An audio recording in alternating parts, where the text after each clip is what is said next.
मृत्यु को समझने और इससे डरने से बचने के लिए ध्यान, योग और अन्य आध्यात्मिक अभ्यासों का उपयोग करें। ध्यान और योग हमें अपने मन और शरीर से परे जाने और अपने मूल स्वभाव को जानने में मदद कर सकते हैं। जब हम अपने मूल स्वभाव को जानते हैं, तो हम मृत्यु से नहीं डरेंगे। ध्यान हमें अपने विचारों और भावनाओं को शांत करने में मदद करता है। यह हमें वर्तमान क्षण में रहने और मृत्यु के बारे में अपने डर को दूर करने में मदद करता है। योग हमें अपने शरीर और मन को एक साथ लाने में मदद करता है।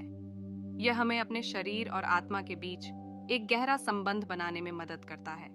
आध्यात्मिक अभ्यास हमें अपने आसपास की दुनिया के साथ एक अधिक गहरा संबंध बनाने में मदद करते हैं। वे हमें यह महसूस करने में मदद करते हैं कि हम इस ब्रह्मांड का एक अभिन्न अंग हैं।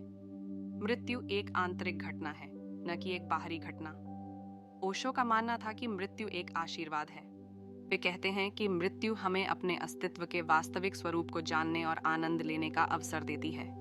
ओशो का कहना है कि हम मृत्यु को समझने और इससे डरने से बचने के लिए ध्यान, योग और अन्य आध्यात्मिक अभ्यासों का उपयोग कर सकते हैं। ध्यान और योग हमें अपने मन और शरीर से परे जाने और अपने मूल स्वभाव को जानने में मदद कर सकते हैं।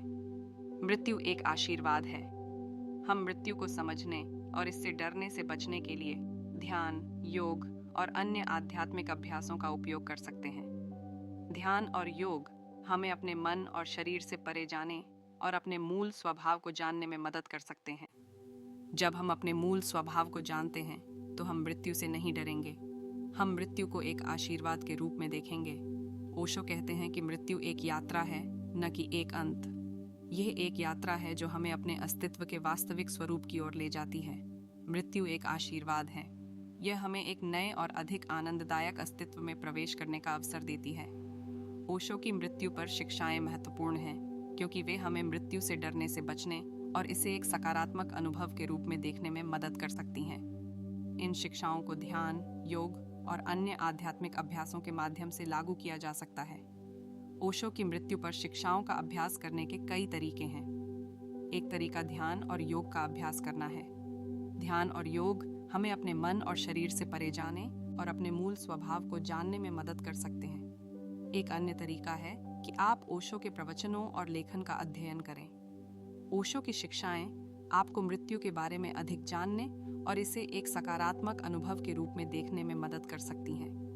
अंत में, आप मृत्यु पर अपने विचारों और भावनाओं के बारे में बात करने के लिए एक मित्र या चिकित्सक से मिल सकते हैं। यह आपको अपने डर और चिंताओं को दूर करने में मदद कर सकता है। एक युवक आत्मज्ञान की तलाश में एक जैन गुरु के पास आया। उसने कहा, गुरुदेव, मैं सत्य जानना चाहता हूँ। मैं अपने भीतर छिपे ज्ञान को खोलना चाहता हूँ। जैन मास्टर ने मुस्कुराते हुए कहा, बहुत अच्छा, मैं तुम्हें ज्ञान को अनलॉक करना सिखाऊंगा, लेकिन पहले तुम्हें मेरे लिए कुछ करना होगा। क्या है वह? युवक ने पूछा। जैन मास्टर ने कहा, आपको जंगल में जाना होगा और सबसे बुद्धिमान पेड़ ढूंढना होगा, और जब तुम्हें वह मिल जाए तो उस पेड़ से एक पत्ता मेरे लिए ले आना। युवक हैरान था। लेकिन मुझे कैसे पता चलेगा कि कौन सा पेड़ सबसे बुद्धिमान है? उसने पूछा। तुम्हें पता चल जाएगा, जैन मास्टर ने कहा, बस जंगल में जाकर देखो। युवक जंगल में गया और सबसे बुद्धिमान पेड़ की खोज की। वह कई दिनों तक चलता रहा और उसने बहुत से पेड़ देखे, लेकिन उसे सबसे बुद्धिमान पेड़ नहीं मिला। एक दिन वह निराश होकर एक नदी के किनारे बैठा हुआ था। वह इतने लंबे समय से खोज कर रहा था और वह सोचने लगा था कि उसे सबसे बुद्धिमान पेड़ कभी नहीं मिलेगा। अचानक उसे एक आवाज सुनाई दी। आप सबसे बुद्धिमान पेड़ की तलाश क्यों कर रहे हैं? आवाज ने पूछा। युवक ने ऊपर देखा और उसने अपने सामने एक बुद्धिमान बूढ़े व्यक्ति को खड़ा देखा। मैं सबसे बुद्धिमान पेड़ की खोज कर रहा हूँ, युवक ने कहा, क्योंकि मैं अपने भीतर छिपे ज्ञान को खोलना चाहता हूँ। बुद्धिमान बूढ़ा मुस्कुराया। आपको सबसे बुद्धिमान पेड़ की खोज करने की जरूरत नहीं है, उन्होंने कहा। सबसे बुद्धिमान वृक्ष आपके भीतर है। युवक असमंजस में था। लेकिन मुझे समझ नहीं आया, उन्होंने कहा। सबसे बुद्धिमान वृक्ष मेरे भीतर कैसे हो सकता है? बुद्धिमान बूढ़े व्यक्ति ने कहा, सबसे बुद्धिमान पेड़ आपके भीतर है, क्योंकि पेड़ आप हैं। आप सभी ज्ञान का स्रोत हैं। इसे देखने के लिए आपको बस अपना दिल और दिमाग खोलने की जरूरत है। युवक ने सोचा कि बुद्धिमान बूढ़े व्यक्ति ने क्या कहा था, और तब उसे एहसास हुआ कि वह अपने से बाहर ज्ञान की खोज कर रहा था, जबकि वह हमेशा उसके अंदर था। उसने अपना दिल और दिमाग खोला और उसने उस ज्ञान को देखा जो उसके भीतर छिपा हुआ था। उसने सच्चाई देखी, वह एनलाइटनमेंट को पा लिया था। आज के लिए बस इतना ही। सब्सक्राइब और शेयर करना ना भूलें। अपने सुझाव कमेंट में ज़रूर दें। धन्यवाद। आशा है कि आपको आज की बातें पसंद आई होंगी। अगली बार फिर मिलेंगे।